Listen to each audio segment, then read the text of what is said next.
할렐루야, 반갑습니다. 이번 4학기 TBC 성경 공부를 또다시 개강하게 하심을 감사드리고, 또 이번 학기에도 열심히 잘 배우시고 하나님 말씀이 우리와 함께하는 복된 가을철이 되시기를 주님의 이름으로 축복합니다.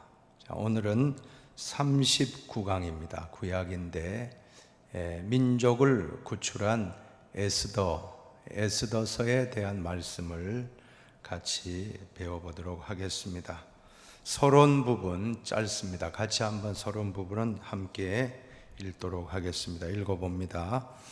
에스더서는 이스라엘 민족이 명절로 지키는 부림절의 기원을 설명하고 있는 책입니다. 이방 민족으로부터 압제받은 경험이 많은 이스라엘 사람들에게 구원의 체험이 담겨 있는 부림절은 매우 중요한 절기입니다. 에스더서에는 하나님의 이름이 나타나지 않기 때문에 정경의 문제를 둘러싸고 논쟁이 많았지만 결국 정경이 되었습니다. 따라서 이 책을 공부함으로써 우리는 이스라엘을 구원하시는 하나님의 또 다른 방법에 대해서 배울 수 있을 것입니다.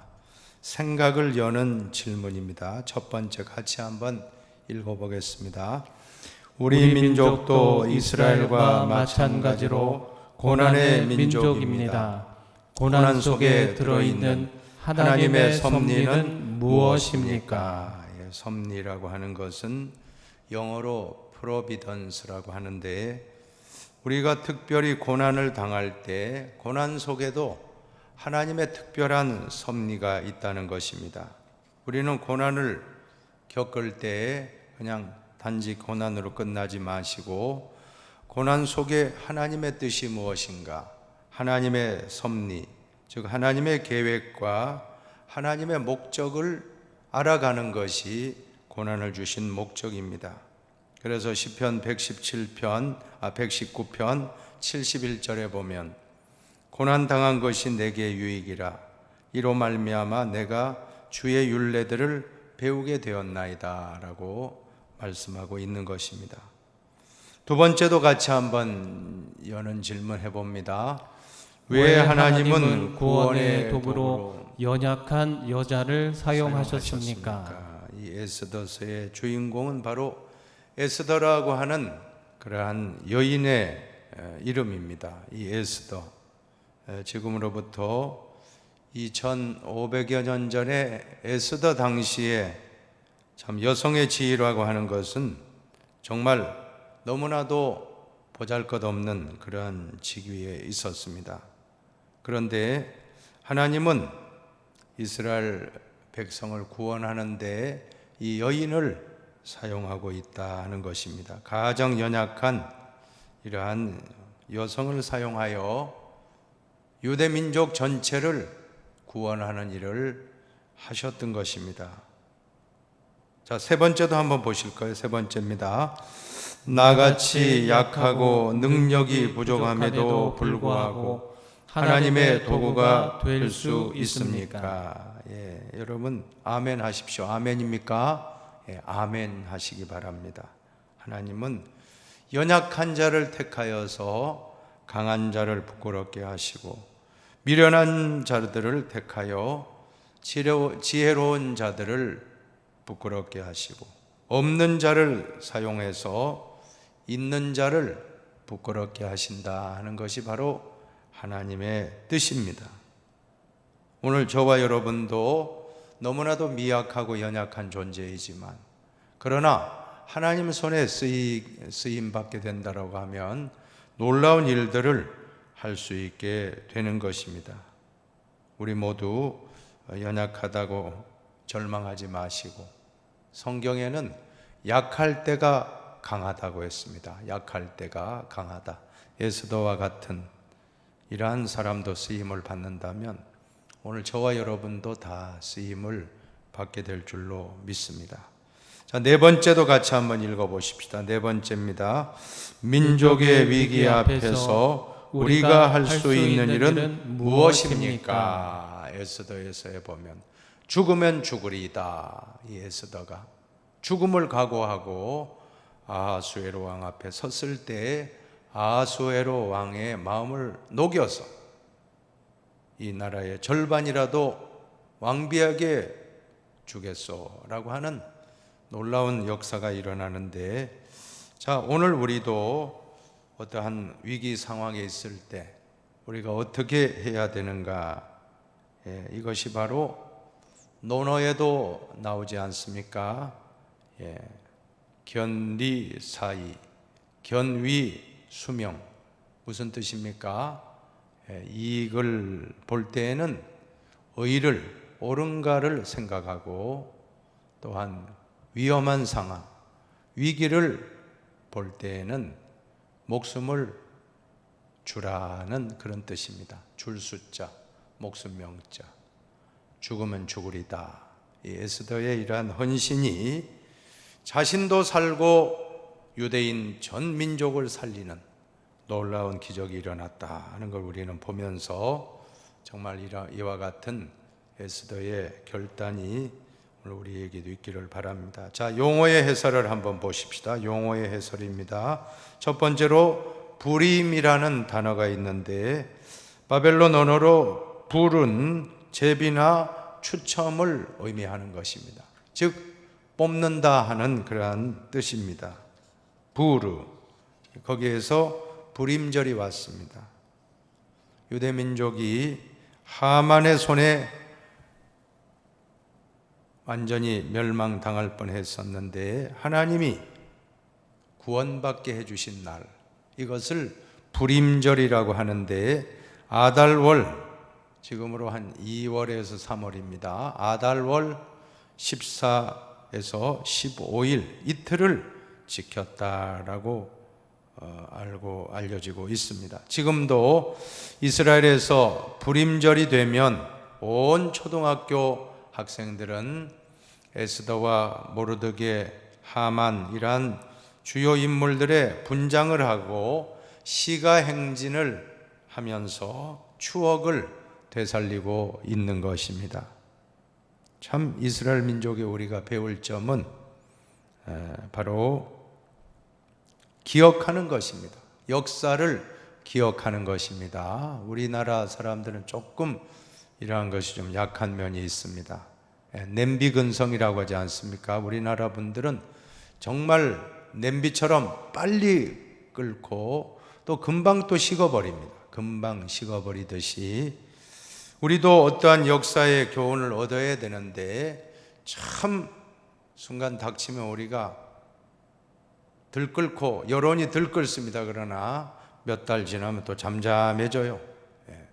그런 면이 우리나라에 좀 있지 않나 생각되는데, 이스라엘 사람들은, 이스라엘 나라는 기억하라, 역사를 항상 기억하는 것입니다. 절기를 기억하라. 유월절, 장막절, 오순절, 칠칠절, 이러한 것들을 잘 절기를 기억하는 민족이 바로 이스라엘인데, 그래서 우리가 살펴봤던 신명기서에도 보면 기억하라 하는 말씀이 그렇게 많이 나온다고 하지 않습니까? 오늘 이 불임절의 유래를 설명하기 위해서 또 이렇게 에스더서의 말씀을 주셨고, 또 이스라엘 백성들은, 이스라엘 국민들은 지금도 이 불임절이 되면 2월에서 3월 되면 14, 10월 이틀간 절기를 철저하게 지키며 하만에 의해서 멸망당할 나라를 구원해 주신 하나님의 은혜를 감사하며 보내게 되었던 것입니다. 다음으로 이제 아하수에로 왕을 한번 보실까? 한번 같이 한번 읽어 보십시다. 아하수에로는 다리오의 계승자로 바사의 영토를 가장 크게 확장했던 왕으로 히랍과의 전쟁에서 패했다. 아하수에로, 에스더 왕비의 왕이 바로 아하수에로입니다. 아하수에로. 이 에스더서의 배경이 바로 아하수에로 왕 시대를 배경으로 삼고 있습니다. 다음은 모르드게인데, 모르드게는 에스더의 사촌 오빠로서 바벨론 왕 느부갓네살이 포로로 데려갈 때 끌려갔던 것으로 추정할 수가 있습니다.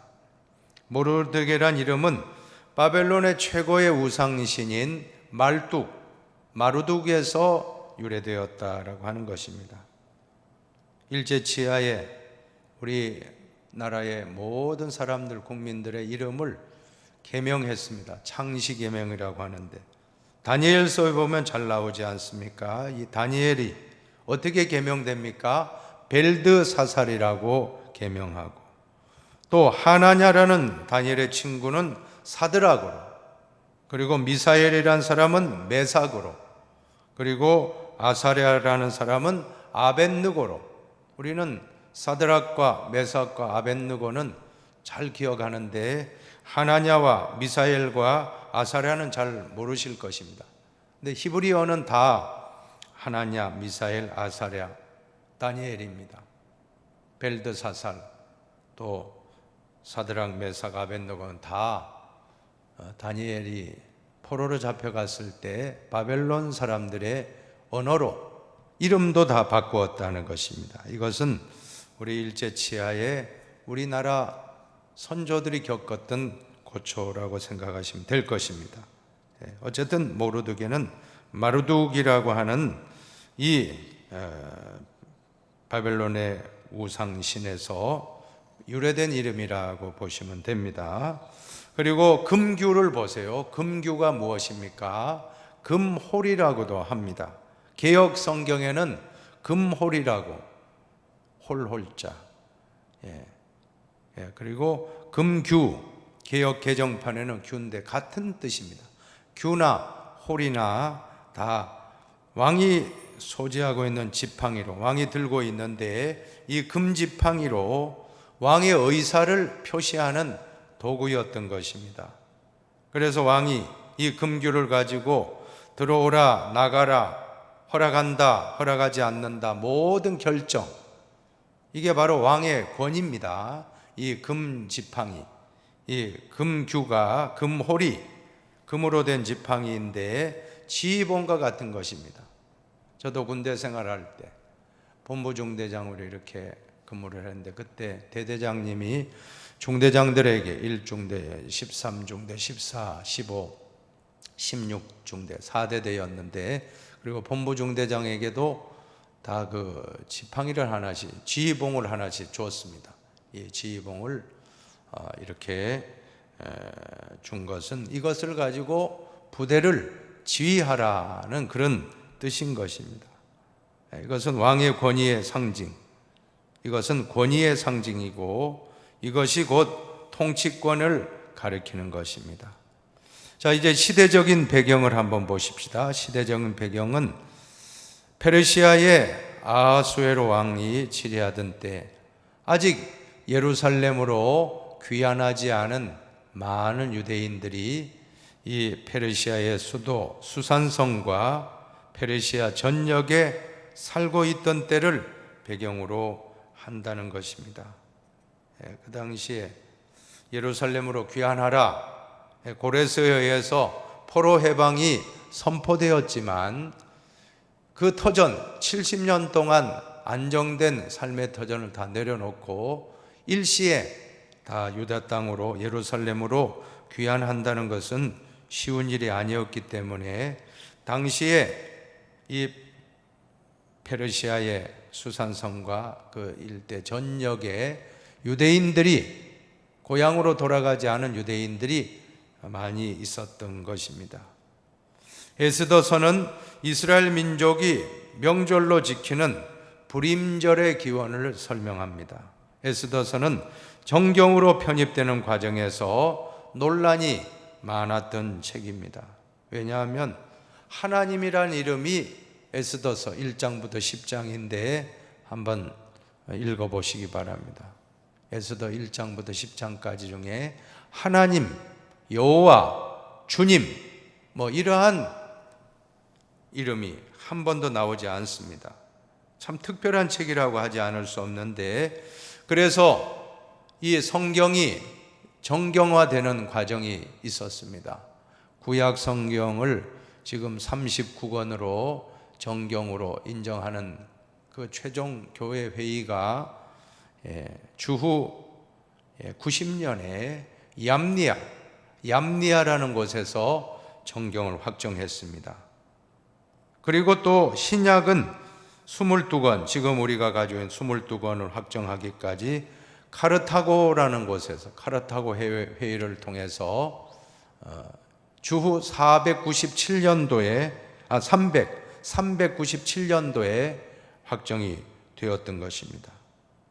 그러므로 이 모든 과정에서 이렇게 정경 편입을 하는데 특별히 에스더서의 정경을 인정에 있어서는 많은 논란이 있었다는 것입니다. 과연 이 에스더서가 정경이 될 수 있는가? 하나님 이름도 없는 책인데 정경이 될 수 있는가?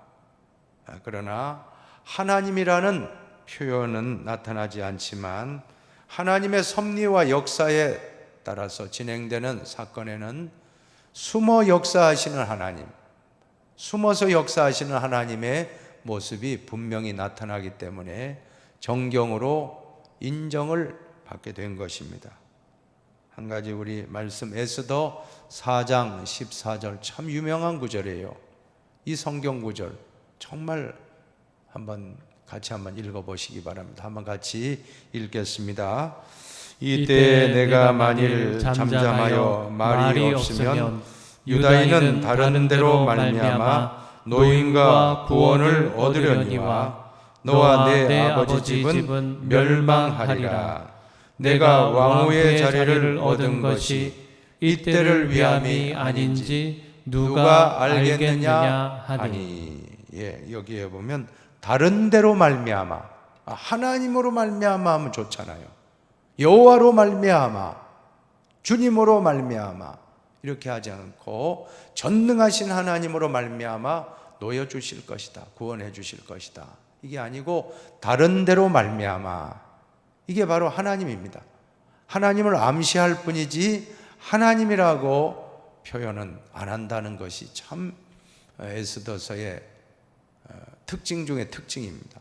그래서 정경으로 편입하기를 많은 논란이 있었고 오해를 많이 받다가 그럼에도 불구하고 이 에스더서에는 하나님의 이름은 나오지 않지만 하나님의 역사와 섭리가 분명히 이 책 가운데 중심 주제로 흐르고 있기 때문에 역사 속에서 숨어서 함께 인도해 주시는 하나님 모습을 이 책에서 어느 성경보다도 강력하게 우리는 하나님을 만나게 되기 때문에 정경이 될 수 있었던 것입니다. 다음으로 보면 본과에서는 민족의 생존이 기로에 놓인 민족 학살의 위기에 직면하여 죽으면 죽으리다 라고 필사의 각오로 생명 걸고 노력했는데 그 결과 민족의 생명을 구한 왕후 에스더의 삶과 신앙을 우리는 배울 수가 있다는 것입니다. 임진왜란 당시에 정말 23전 23승 그 이순신 장군이 얼마나 큰 명장입니까? 그런데 모함을 당해서 중간에 그 훌륭한 판옥선 전쟁을 대비하여 이순신 장군이 만들어 놓았던 수군의 모든 병력과 그 모든 우수한 함선들이 어떻게 됐습니까? 7천량 해전이라는 곳에서 대패당합니다. 원균이가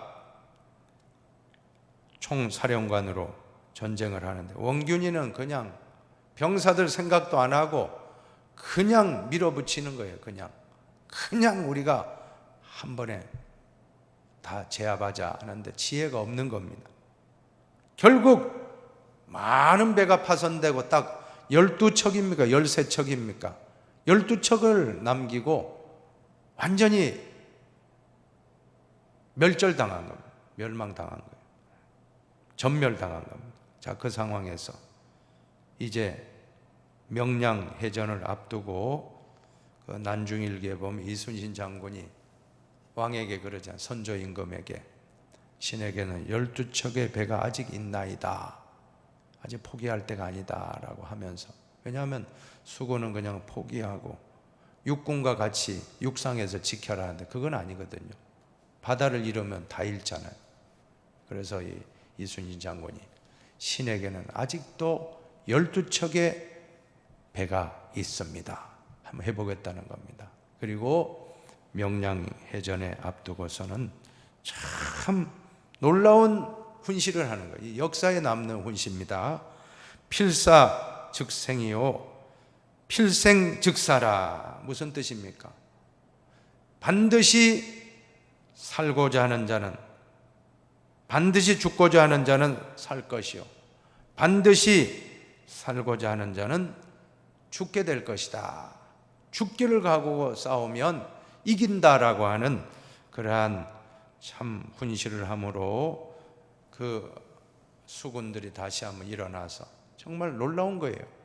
12척인가요? 13척, 내가 잘 정확하게 모르겠는데 12척의 배로 133척의 왜군을 물리쳤다.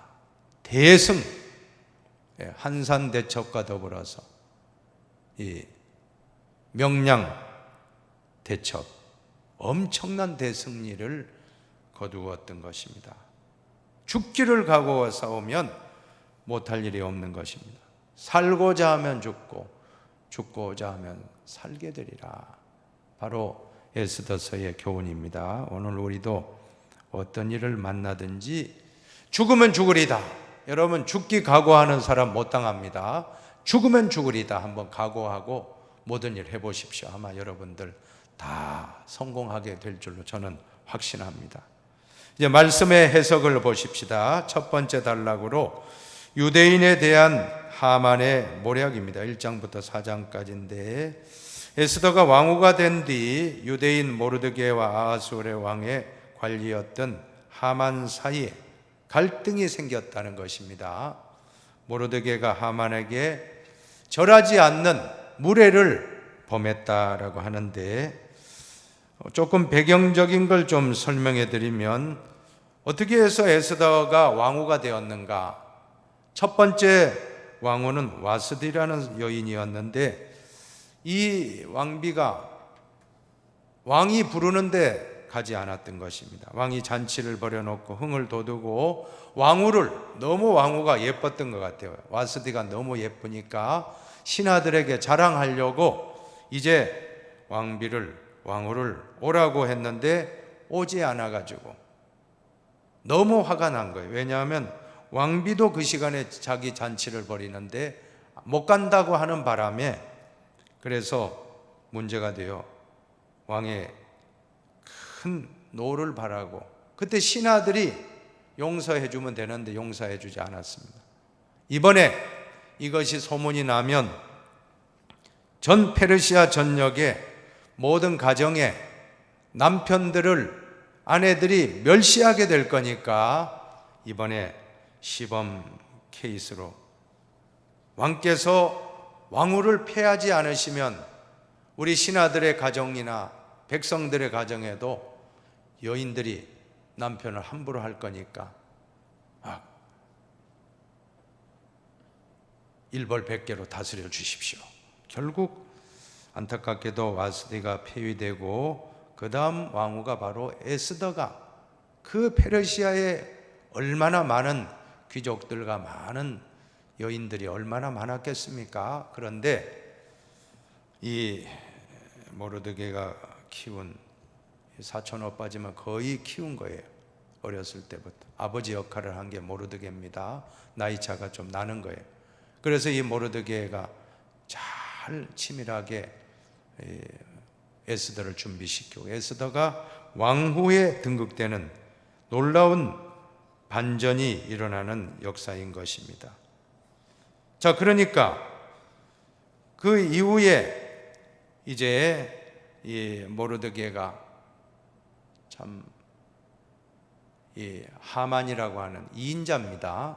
아하수엘의 왕의 그 다음 실권자가 바로 하만인데, 이 하만이 그냥 어깨에 힘을 주고 왕궁에 왔다 갔다 하는데 항상 그 왕궁 앞에 지키고 있는 모르드게라는 저 유태인이 너무너무 미운 거예요. 왜냐하면 다른 사람은 왕에게 하듯이 절을 하는데 이 모르드게는 그냥 빳빳하거든요. 절도 안 하고 막 그러니까 저놈 누구냐 하니까 모르드게이고 유태인입니다.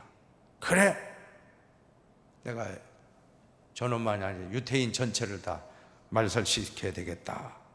얼마나 참 문제가 되었습니까? 문제는 하만이 유대인 전체를 도륙하는 음모를 꾸몄다라고 하는 것입니다. 문제의 핵심은 선민 사상을 갖고 있었던 모르드게의 의식과 이것에 분노를 느낀 하만의 과잉 대응에 있었던 것입니다. 아니, 미우면 모르드게만 죽이지 왜 유대민족 전체를 죽입니까? 이 하만은 아주 성품이 아주 못된 사람, 아주 히틀러 같은 그러한 사람이 아닌가 생각이 되는 것입니다. 모르드게의 행동이 예의라는 범주에서 보면 결례가 맞습니다. 그러나 그의 신앙적인 면에서는 그가 이것만큼은 내가 용납하지 않겠다, 저 교만한 하만을 나는 인정할 수 없다라고 하는 그런 신앙의 표현도 있는 것입니다. 더욱 좋지 않은 것은 하만의 대응 방법입니다. 한 개인의 문제를 유대민족 전체의 일로 비화시켜서 유대인 전체를 말살하려고 한 것입니다. 영어로 보면 제노사이드라고 그래요. 제노, 종족이란 뜻인데 종족 살해라고 하는 뜻입니다. 인종 살해, 종족 살해. 히틀러가 유대인 종족을 말살하려고 600만을 죽였다고 하지 않습니까? 자, 그런 사람이 바로 하만의 모습, 아주 잔혹한 사람입니다. 자, 1번 단락을 마치고 두 번째 단락을 보시면 에스더에 의한 유대인의 승리입니다. 5장부터 8장까지인데 무슨 내용입니까? 유대 민족이 멸절당할 위기 상황에서 이때 모르드게가 왕후 에스더에게 찾아가서 이야기한 것입니다. 우리 민족이 지금 위기에 처해 있는데 네가 왕후가 된 것이 바로 이때를 위함이 아니냐. 우리 민족을 구원하기 위해서 하나님이 너를 왕후의 자리에 지금 세운 목적이 바로 이때를 위함이다. 너 혼자 잘 살려고 하지 말고 이제 결단하고 왕 앞에 나가 유대인을 구명할 수 있도록 목숨을 던져라는 것입니다. 그때 에스더가 고백한 것이 금식을 선포합니다. 나를 위하여 금식해 주기 바랍니다. 밤낮 3일 먹지도 말고 마시지도 말고 나도 금식할 테니 유대인 전체가 금식하고 그러면 저는 규례를 어기고 나갑니다. 규례란 건 뭡니까? 왕이 부를 때는 가야 돼요. 와스디는 왕이 부르는데 안 가서 폐위가 됐고 왕이 안 불렀는데 갔다가 왕이 진노하면 이번에 에스더도 폐위의 사유가 되는 것입니다. 이 규례를 어기고 왕 앞에 나아가겠다. 금식하고 그때 한 말이 바로 죽으면 죽으리다 하고 각오하고 나아갔던 것입니다. 죽음을 각오가 나아간 에스더를 아수에로 왕은 금규를 들어서 환영하고 그 자태가 아니 사흘을 금식했으면 초췌할 텐데 그런데 왕에게는 너무 큰 마음의 감동이 되어지고 왕비의 소원이 무엇입니까? 왕비가 원하면 이 나라 절반이라도 내가 주겠습니다 하고 이렇게 왕이 그냥 완전히 왕비의 모습에 빠져버린 것입니다. 이것은 하나님의 특별한 역사와 섭리라고 할 수 있습니다. 이때 지혜로운 에스더는 그 자리에서 소원을 이야기하지 않았습니다. 나중에 왕과 하만을 잔치 자리로 초대하면서 하만과 함께 오시면 제가 그때 소원을 말하겠습니다. 그래서 날짜를 정하고 왕만 만나는 게 아니고 하만이 오는 거예요. 그러니까 하만은 또 좋아 죽을라는, 너무 좋아가지고 호호, 내가 이거 참 역시 나는 운이 좋은 사람이야. 왕비가 나를 청했다. 분명히 좋은 일이 있을 거야 하고 그냥 기고만장해서 기다리는 거예요, 그날을.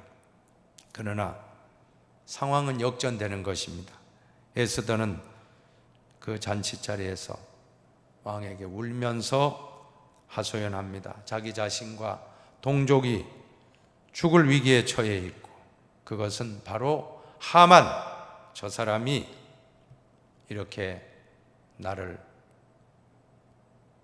해치려고, 우리 민족을 해치려고 지금 이렇게 하고 있습니다 하니까 놀라운 반전이 일어나는데, 하만은 모르드게를 매달려고 자신이 세웠던 나무에 매달려서 자신의 일생을 마감하고 말았던 것입니다.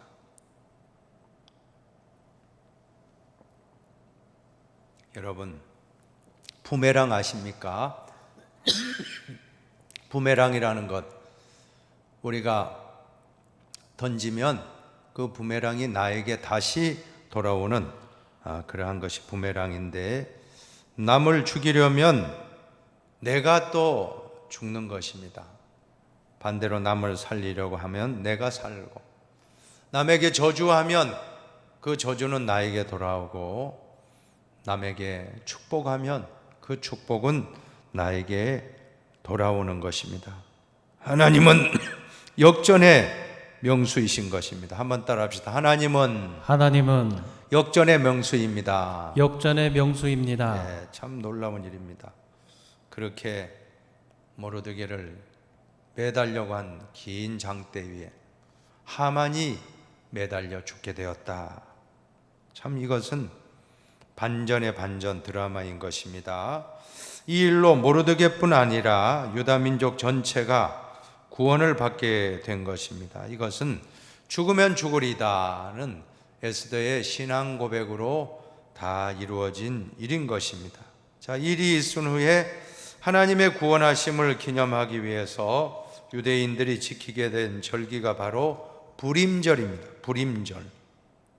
이날을 맞이하면 유대인들은 어떻게 민족이 구원받았는지를 생각하면서 이 절기가 끊이지 않고 계속 지켜지도록 모든 정성을 다하고 있는 것입니다. 이제 우리 신학적인 의미를 한 두 가지 정도 우리 한번 살펴보겠습니다. 에스더서에 두 가지 주제가 있는데, 자, 하나는 뭡니까? 강력한 신학적 한 가지 주제는 반전입니다. 반전의 주제입니다. 반전, 오버룰, 뒤엎다, 역전되다 이런 뜻인데, 페르시아의 왕후 와스디가 에스더로 교체된 것도 반전이잖아, 그죠? 그런 일이 쉽지 않은데 어찌 그렇게 에스더가 그 자리를 차지하리라고 누가 할 수 있습니까? 그것은 하나님이 하신 것입니다. 하나님의 반전. 또 하만의 학살 음모가 역전되어서 모르드게가 승리하게 되었다. 나중에 모르드게가 총리가 돼요. 총리가. 하만의 자리를 모르드게가 계승하는 겁니다. 참 놀랍죠. 한 번은 이 모르드게가 그 내시들이 아수르 왕을 시해하려고 하는 이 역적 모의를 하는 것을 눈치채고 왕비에게 알려줘서 그 역적 모의자들을 사전에 차단하고 그 사람들을 처단하고 아수에로 왕을 구한 일이 있었는데 그것도 까마득하게 몰랐어요. 그런데 하룻밤 이 참 왕이 잠이 안 오는 거, 이상하게 뒤척뒤척 하다가 책을 좀 읽어야 되겠다 해서 책을 좀 가져오너라 한데 그 왕궁 기록 책을 읽게 됐는데 그 책에서 모르드게라는 사람이 이 두 사람의 내시의 음모를 발견해서 나를 살렸다 하는 그런 내용을 그때 본 거예요. 그거 보면서 잠 안 자고 모르드게라는 사람이 참 나의 생명의 은인이구나 하고 그 사건이 있고 곧바로 하만과 연결해서 왕후가 하만이 모르드게를 죽이려고 했고 유대인들을 나도 유대인인데 나도 죽게 됐습니다. 왕이여 내 소원 들어주옵소서 할 때 모르드게를 죽이려고 하더니 감히 그렇게 된 거예요. 참 이것은 누가 했습니까? 다 하나님이 하셨다고 하는 거. 반전 드라마, 반전의 역사, 하나님이 하시는 것입니다. 반전의 주제는 인간이 꾸미는 모든 악을 선으로 바꾸시는 하나님의 구원 역사의 비밀이라고 하는 것입니다. 요셉을 보세요. 요셉이 형제들이 애굽으로 노예로 팔았지만 그곳에서 국무총리가 되잖아요. 그러면서 하는 말이 있습니다. 형들이 나를 팔았지만 하나님이 이렇게 총리 대신으로 세워서 가족들 70명을 아버지 비롯해서 형제들과 모든 우리 가족 70명을 구원하게 하셨으니 하나님이 했다는 거예요.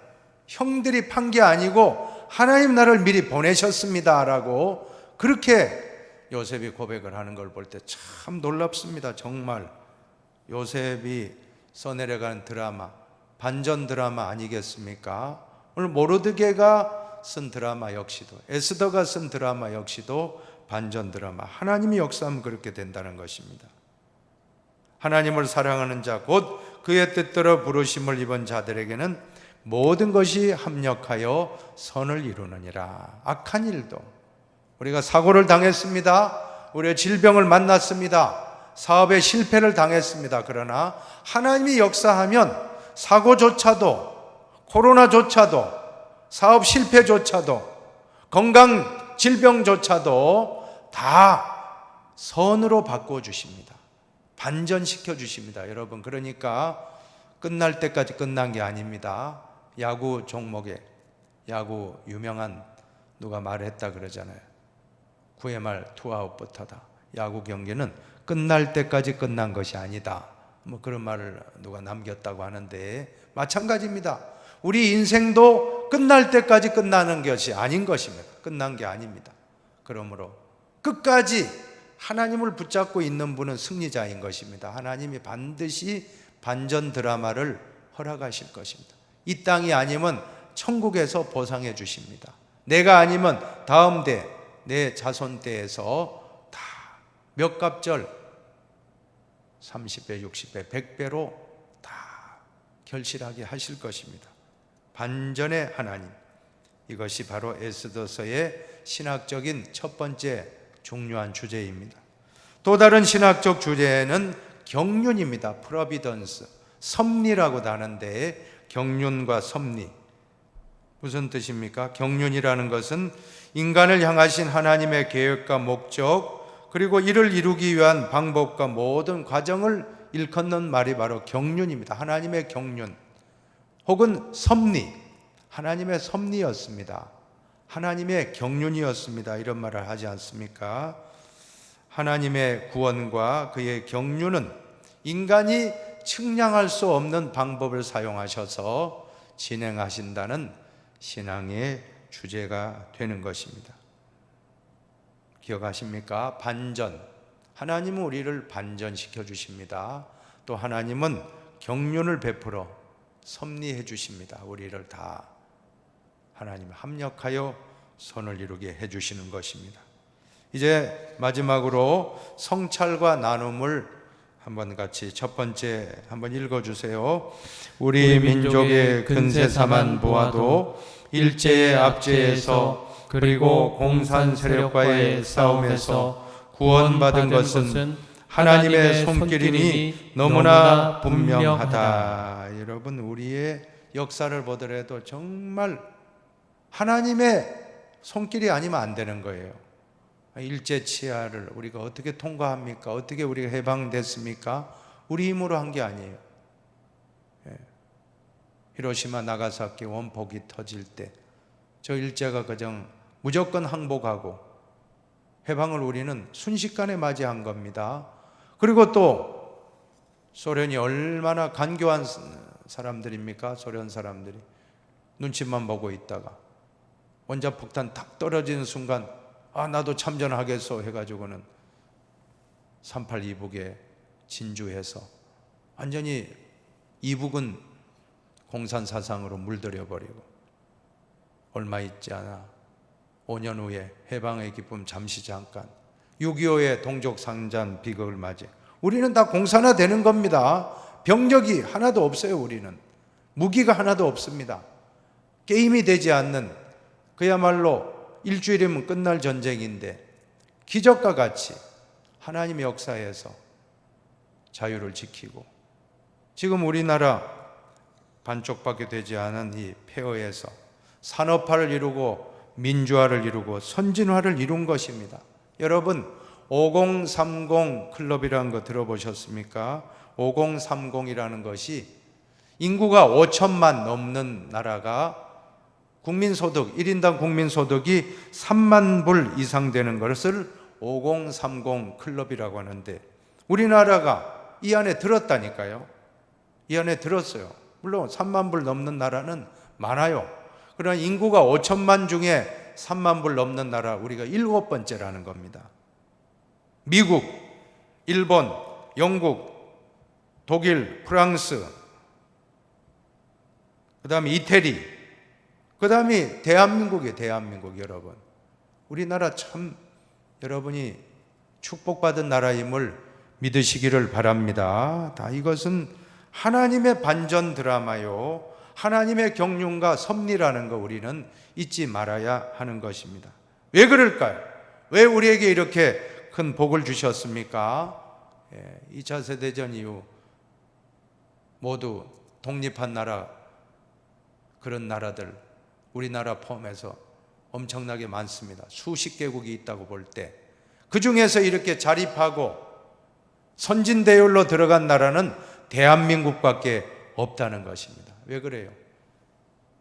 130년 전 복음이 들어와서 140년 전 복음이 들어와서 우리나라에 하나님의 말씀이 충만하여 우리나라가 복음을 들고 전 세계로 선교를 하라고 하나님 아버지께서 짧은 시간에 산업화 이루게 하시고 민주화 이루게 하시고 선진화를 이루게 하신 줄로 저는 믿습니다. 정말 앞으로 우리는 그 사명을 감당하는 우리 민족이 될 수 있도록 우리는 잘 감당합시다. 그 내용이 바로 2번입니다. 한번 우리 2번을 한번 읽어보십시다. 하나님께서 에스더를 사용하셨다면 나도 분명히 쓰임받을 수 있다. 하나님은 약한 자를 들어 쓰심으로 강한 자를 부끄럽게 하시는 것이 바로 하나님의 역사 방법이기 때문이다. 나도 분명히 쓰임 받을 수 있다. 아멘입니까? 아멘 하십시오. 아멘. 아멘 하셔야 됩니다. 부족하지만 연약하지만 그럼에도 불구하고 나도 쓰임 받을 수 있다. 왜? 약한 자를 들어서 강한 자를 부끄럽게 하시는 하나님이시기 때문에. 자, 오늘 우리에게 하나님이 축복을 주시면 여러분들에게 건강을 주시고 여러분들에게 사업이 번창하게 하고 돈 잘 벌게 하시고 또 경제적으로 풍요롭고 안정되고 그렇다면 단지 나 혼자만 잘 먹고 잘 살려고 하지 마시고 하나님을 위하여 쓰임 받으시기를 바랍니다. 선교의 도구로, 전도의 도구로, 구제 봉사의 도구로 여러분이 쓰임 받는 것이 중요한 것입니다. 우리 민족도 이렇게 짧은 기간에 하나님의 기적과 같이 선진 대열에 우리가 들어가게 되었는데 이것은 그냥 단순한 것이 아닙니다. 세계 복음화를 이루라고 하나님이 우리 민족을 단기간에 이렇게 큰 축복을 주신 것입니다. 우리는 그저 우리나라만 위해 살지 말고 전 세계 열방을 향하여 복음을 들고 나가는 대제사장 나라의 사명을 감당하기를 진심으로 축복합니다. 또한 에스더와 같이 죽으면 죽으리다. 한번 따라합시다. 죽으면 죽으리다. 죽으면 죽으리다. 예, 그 각오로 하면 못할 일이 없습니다. 우리 모두 이 시간 에스더의 신앙 고백, 나의 신앙 고백이 되고, 이때를 위함이 아니니까, 이때를 위함이 아니냐, 이것을 기억하고 우리도 나라와 민족을 구하고 전 세계를 복되게 하는 왕 같은 제사장의 사명을 잘 감당하게 되시기를 진심으로 축복합니다. 이제 다음 알림 광고입니다. TBC 성경공부 개강이 되었습니다. 이제 11월까지 진행이 되겠는데 계속 성실하게 참여해 주시기 바라고, 계속 온라인으로 진행하도록 하겠습니다. 이제 구약이 39강 오늘 하고, 또 다음 주 40강, 다다음 주 41강을 하면 이제 42강부터는 신약이 시작이 되니까 혹시 교재가 필요한 분들은 교재를 구입하시기 바라고, 또 다음 주에 나눌 강의는 말라기서입니다. 말라기 40강, 말라기 1장부터 4장까지 읽어오시고, 또 계명을 순종함이라고 하는 주제인데 교재도 읽어오시고, 정말 이제 구약 몇 권 남지 않았는데 잘 마치고, 또 이번 학기에 신약도 시작이 되니 참 의미가 있습니다. 이번 학기, 가을 학기, 이제 선선한 계절이 왔습니다. 여러분들 공부하기도 좋습니다. 성경 공부 잘 하셔서 여러분의 가정이 더 축복받는 귀한 가문이 되시기를 주님의 이름으로 축원합니다. 제가 기도하고 마치겠습니다. 사랑과 자비가 풍성하신 아버지 하나님, 오늘 이렇게 에스더서를 공부하면서 하나님의 섭리, 하나님의 반전 드라마가 얼마나 극적인지 깨달았습니다. 하나님께서 간섭하시면 죽을 자도 살아나고, 하나님이 역사하면 없는 자를 사용하게 하고, 있는 자를 부끄럽게 하고, 강한 자를 부끄럽게 하고, 있는 자를 또한 지혜자들을 부끄럽게 한다고 했사오니, 하나님 오늘 우리에게도 에스더와 같은 결단이 있기를 원합니다. 이때를 위함이 아닌가, 죽으면 죽으리다. 하나님의 반전 드라마를 믿고, 하나님의 섭리와 경륜을 믿고, 우리는 하나님을 위하여 죽으면 죽으리다 헌신할 때 하나님이 에스더만 살려주신 것이 아니라 유다인 전체를 살려주셨음을 보게 하여 주시옵소서. 이번 학기에도 이제 열심히 성경을 공부하고 말씀을 더 많이 가슴에 새기고 하나님 말씀대로 살아가는 가을철이 될 수 있도록 붙잡아 주시고, 우리 성도님들 가정마다 모두가 하나님의 섭리와 하나님의 경륜과 하나님의 모든 역전의 역사를 기대하며 믿음으로 승리하는 이 가을이 되게 하여 주시옵소서. 감사하며 축복하며 길과 진리와 생명 되시는 예수님의 이름으로 축복 기도하옵나이다. 아멘.